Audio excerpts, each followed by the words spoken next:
Hello, everyone, and welcome to this week's Mindful Moments session. My name is Sarah Carter, and I'm one of the complementary therapists here at Hospiscare. And today I would just like to talk a little bit about burnout, what it is, what we can do about it, how we can recognise it in others and ourselves. And I think it's a really important topic at this time because I think as restrictions begin to ease, as normal life, dare I say it, is possibly their light at the end of the tunnel, sometimes we feel our anxiety and stress levels actually heightened because when we're in the thick of things, we go into a kind of autopilot and it's easier sometimes to cope. Yet when we can feel and see the end is coming, our tolerance levels begin to change because we just so desperately want to get back to how things were. So I'm of course talking about the pandemic and COVID and all the very many ways that has had an impact on our working lives, our private lives, all sorts of works in terms of them as an organisation. And I think burnout is going to be something that needs to be talked about more openly. So the tone of today is just to talk candidly about burnout and what I see as a professional and also what I've experienced personally, because sometimes I think it's really useful to share our stories and to really encourage an open dialogue because it allows others to recognize themselves in another person. So what is burnout? Well, there's lots of things that can go into that in terms of physical symptoms, emotional symptoms, what our thoughts are doing, which we'll discuss in just a moment. But if I had to sort of really strip it back and tell you what I think burnout is, and that's all it is that this is just my version of what burnout is based on what I've experienced, based on what I see, is the realization that we simply cannot sustain the pace of life as it currently is. And that could be because there's something. So if you look at your life as a pie chart, there's work, there's family, there's your hobbies, there's children, there's all these different sectors of our life, if you like, all these different compartments. And sometimes it can be that one of those areas really isn't working terribly well for us, or we feel burnt out in one area. So one area of our life, let's use work as an example, for whatever the reasons may be, we're struggling, we're not coping terribly well, and it's demanding too much of us. And then of course it impacts all the other areas, of course. But you also get burnout where individually in all these different areas, there isn't really a problem or anything wrong, but just somehow accumulatively and all together, that starts to create the burnout. So we see burnout as fatigue, tiredness, feeling like we're getting colds more easily, like our immune system isn't sort of working quite as it usually would. We get irritable, we get tearful, it's the straw that broke the camel's back happening most days. So we're kind of full, we're absolutely full, and we're just about spinning all of these plates and juggling it all. So it only takes the tiniest thing to come out and we're in meltdown. Okay. And I think the reason that it can happen, why it's happened for me before, is because I definitely wanted to fulfill this persona, to be able to keep up with a presentation of myself that I am capable, that I've got it sorted, that I'm strong, that I'm okay. And I think we can all do this. And quite often it's described as sort of putting on a mask. And I don't like that expression too much because I don't think there's necessarily anything false about it. I think sometimes, especially in a working life, we have sort of masks are extensions of ourselves. They're different versions of ourselves that are all us. So there's not necessarily any fakeness to it. And sometimes with work particularly, it demands of us to have to present and be there. But I think we can do that and still be honest. I think we can do that and still be authentic. I think we can be competent and capable and still have bad days. I think we can be all of these things and still be struggling. And I think what we do in our heads a lot is we think that by letting people know that we're struggling a bit, that actually perhaps I'm not so okay at the moment, that there's going to be this massive generalization and assumption and judgment actually that you're not okay. So I just want to break this down a little bit into what I hope will be really useful information for you all. So first of all, if you are feeling like you are in burnout, if you are noticing for yourself that you're a bit more tired than usual, that you're really sort of having to juggle lots of things and you're not quite sure where this is leading, you're kind of on the edge, you're kind of teetering, you're not quite sure, and you'll know what your own signs and symptoms are. They're going to be very individual for everybody, but please just stop, give yourself a breather, take a deep breath and recognize it for what it is, and allow yourself, give yourself the permission to accept that it's okay that you're not quite so okay at the moment. Okay, it's really important that you do that.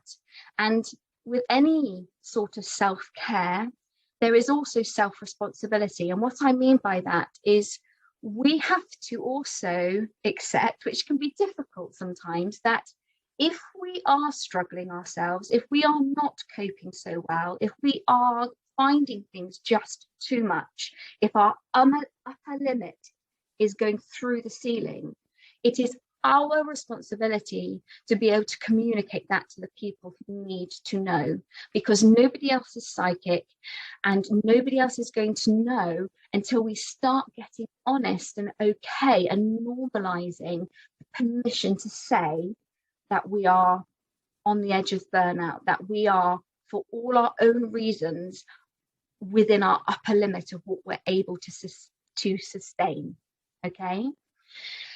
And the thing is, why we need to be honest is because we need to teach other people how to help us. There's nothing worse than other people making assumptions on what we need, making assumptions on how to best help us. And so very often we use ourselves as the measure of that. And what I mean by that is it's very easy to think, well, if I was struggling, if I was having a bit of a difficult day or whatever it is, I would need this. I would need somebody to say, are you okay? I would need somebody to take some workload off of me, or whatever it is. We start to create this narrative and then we project it onto somebody else without realizing that that might not be what the other person needs at all. So I have been around people in burnout. I have definitely been burnt out. There is a reason why I'm doing this session today. I work with this in my private clinic, and I do it because I am queen of burnout. I mean, I have been there several times in my life. I'm 40 now, and I think it took me to about the age of 36 to really get to a place of recognizing it, stopping it in its tracks, knowing what it is I needed to do to take care of it and allow it to simmer back down. Before, I was constantly going up and burning, going up and burning, going up and burning. And it was all linked to high productivity, saying yes to everything, feeling like I was, what's that word where you feel like you can, see, it's gone from my head, but the one where you think you're unfathomable, like nothing can get to you. So you climb and you climb and you climb and you drop, and you climb and you climb and you climb and you drop. Okay, so I was in that pattern for a really, really long time, and I was awful if anyone pointed that out. I was really not good at hearing, Sarah, is everything okay? Like, do you think you need to slow down a bit? It would drive me crazy. I would take it so personally because I wasn't hearing the voice of concern. I wasn't hearing somebody saying, we're noticing something about you and we're worried and we want to be able to help, or ease off yourself a bit. I wasn't hearing that. I was allowing my inner critic of myself to jump in, and I was making the assumptions that people didn't like me, people didn't think I was competent, people didn't think I could do my job. Who did they think they were to think that? And I would get so uptight and so highly strung. First sign of burnout. Yeah, when you start to take things so personally, when everything feels like an attack, when you find yourself on the defense all the time, these are usually signs that you're not feeling quite so relaxed and that something is bubbling up inside. And I really do see this in patients, even in their carers, definitely, and in private practice as well. People saying, I'm okay, I'm fine, like it's all right. We temper things down. We start to compare and contrast. Oh yeah, there's this going on and there's that going on, but it's not as bad as so and so because they've got that going on, and and on it goes, and there's no stopping. There's no just going, I don't need to justify the reasons why I may or may not be coping right now, because no one else is walking your life, no one else is walking in your shoes. So give yourself a break, give yourself permission. And remember, you will have to teach each other what it is that you need when you feel that way, because somebody asking if you're okay might not work for you, but what will? Okay, so just as I'm speaking now, it might be bringing up for you times when you felt a bit like this, or maybe when you've seen it in other people. And the first thing I would really recommend, the first thing I would offer you when you get the sense that, colleagues, family, friends, whoever it may be around you, when you're like, gosh, what's going on there? And you're worried they're doing too much, or you're worried they're in burnout, is to start to separate their behaviors from their identity. So what I mean by that is, when we're under pressure, we start behaving in ways that aren't necessarily us at all. These behaviors, these adjustments in personality, the snapping, the biting, the getting a bit teary, the forgetfulness, the muddledness, the confusion, these are just all symptomatic behaviors of somebody essentially not in an okay place. And if that just carries on, if that's never dealt with, if that opportunity for discussion never happens, then people start forgetting the person underneath the behaviors. Oh, she's moody again today. Oh, did you see the way she spoke to so-and-so? Did you see how she was in that meeting? What's going on there? Did you see the way she spoke to her child? And already there's that judgment again. Okay, so just first of all, just stop. There's always the advice just to stop. Take a moment and just try and separate behavior from the person.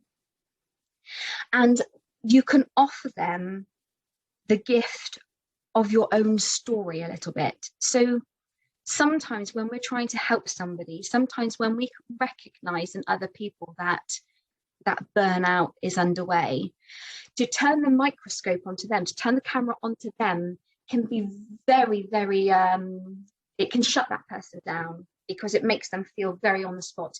Are you okay? Is there anything that you need me to do? When you make it very much about them, even though you're caring and the intention's good, it can sometimes just switch them off.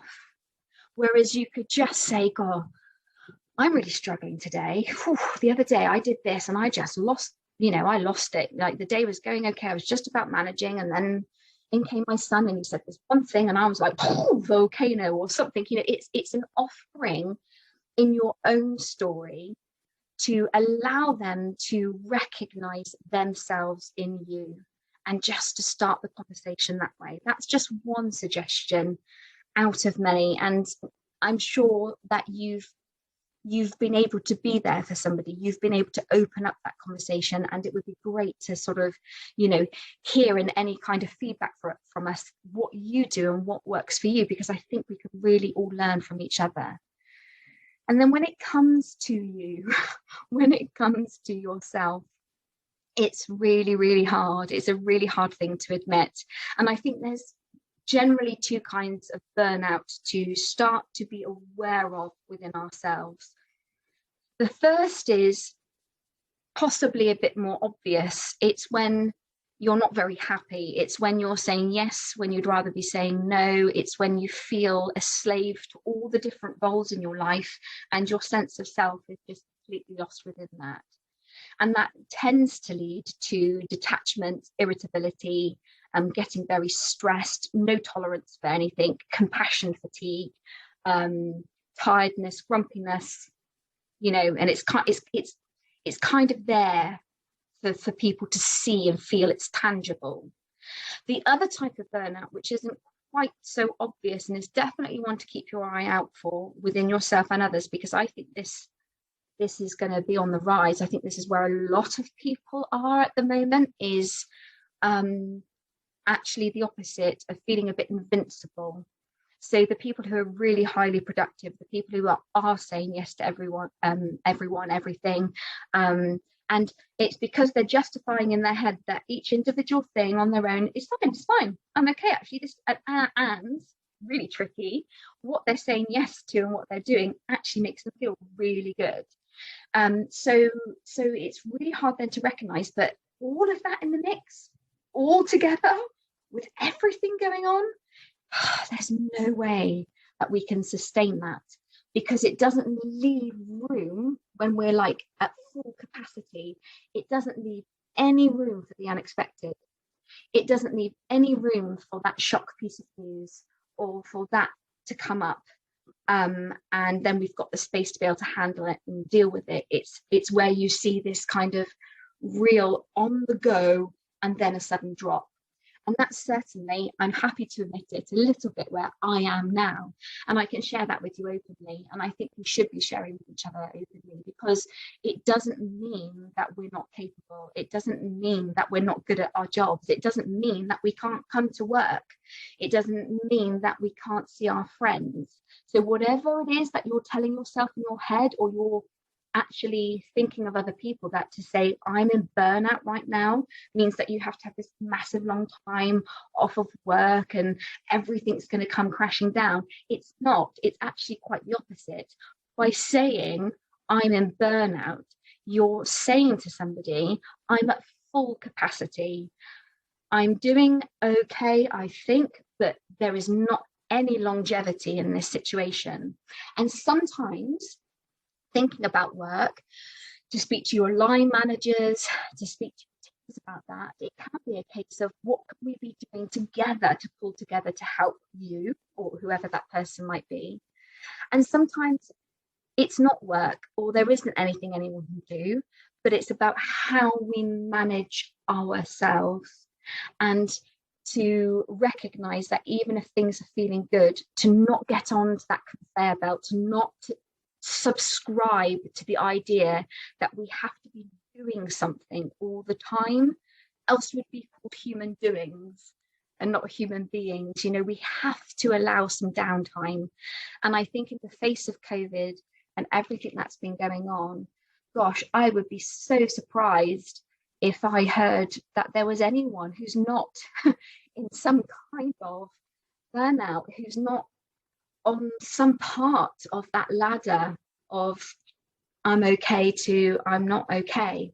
And so today is a little bit, it's a lot of actually just inviting you to be honest, because to pretend, that takes up a lot of energy too. And do you know what? We are so afraid to say to somebody, I'm not coping so well, because we're afraid that the response is going to be, why not?